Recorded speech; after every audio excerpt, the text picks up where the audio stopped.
Hey friends, welcome to the channel. I'm Tirso. I saw this circulating. I don't know who created this or if it's fully accurate, but I do believe there's probably a prey discrepancy and it's very unfortunate. More than likely, they weren't looking to design this, but simply list the info, which resulted in no love for the type. It feels like it should be a cover, but it's not. I actually used to work for Penske Media and Variety was one of our brands. This is so disrespectful, so let's fix it. Here's how I would design it in magazine publishing. Normally, I would do an analysis of the design. This is a little bit hard because it's not designed at all. They simply put in the information. Let's start with the image. I wasn't able to find the original online, but I did find these two, and to credit the photographer, these were shot by Cheyenne Asgarnia.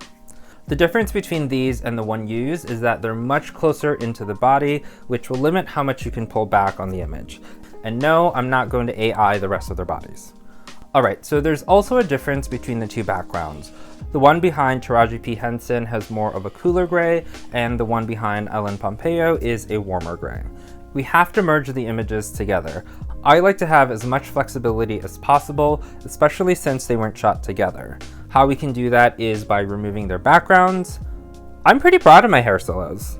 Since I liked Miss Henson's background, I removed her from the original, so the background is independent of my solos. I'll start with a blank canvas, almost.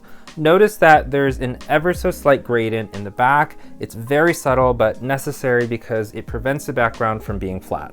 Here's a comparison. Now we can add our type. Here's the actual logo for Actors on Actors. This is a personal preference, but I don't like when the type has this staircase rag going on, so I'm going to break this up. I'll put Variety Studio at the top.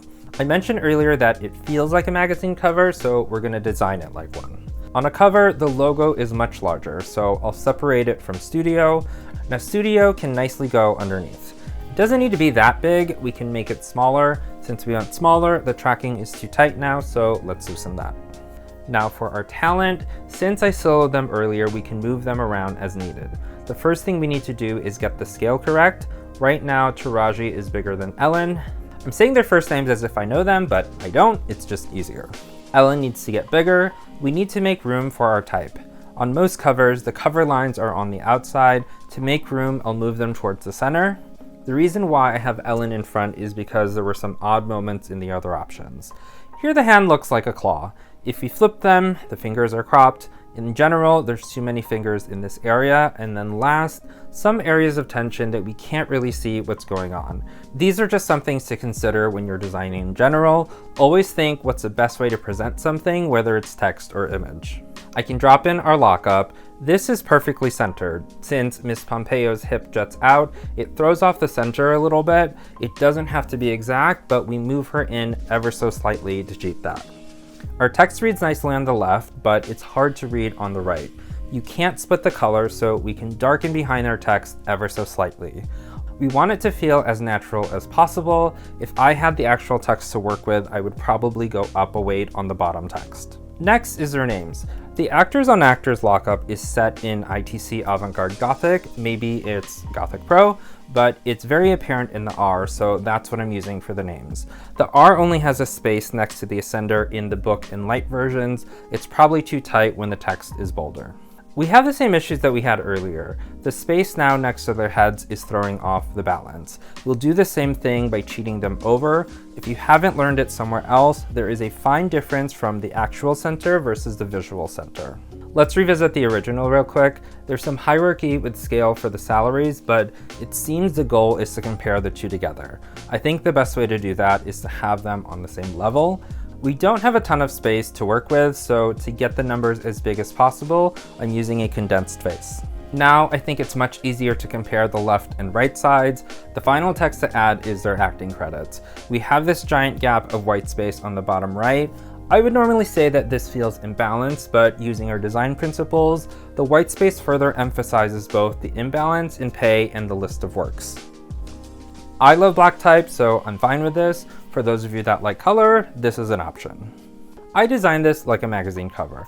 Maybe that wasn't the intention, so let's design it like a poster. We have to adjust the lockup. I think we can go back to the horizontal version. I want to reserve the entire space underneath for our content. We have the actors on actors lockup, but we don't have to use it as it is. We can use a text version in the upper right. You can see the difference in R's I was mentioning earlier. Same face, slight variation in characters. Let's drop in their images, then their names. Looking at this as it is, they can get bigger in the space, so I'll scale them up. And then the rest of our text. What I like about this version is that the layout is split almost in half by their names. They're shown as equal above, but then you see the discrepancy below. Again, emphasis. We'll do one more, still somewhat of a poster direction. I'll make the logo even bigger on the left side. It's probably too big. To subdue that, we can make it lighter so it recedes. The other lockup can go at the top, and then we have the rest of the space for our content. I want to do this a little differently. Since the bottoms are cut off, it makes it difficult to work with because they have to be anchored towards something below. We use their names in the last example. Here, I'm going to put them inside of a shape. Here's a circle, why not? So Ms. Henson goes inside the circle, and then we pop out her head, which gives some dimension. Now it doesn't feel as awkward. We can do the same with Mrs. Pompeo. And super easy, the names, the text, some color, there you go.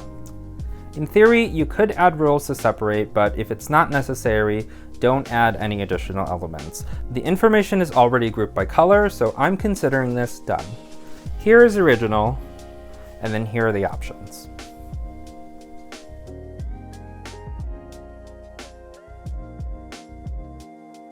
What did you think? How would you redesign it?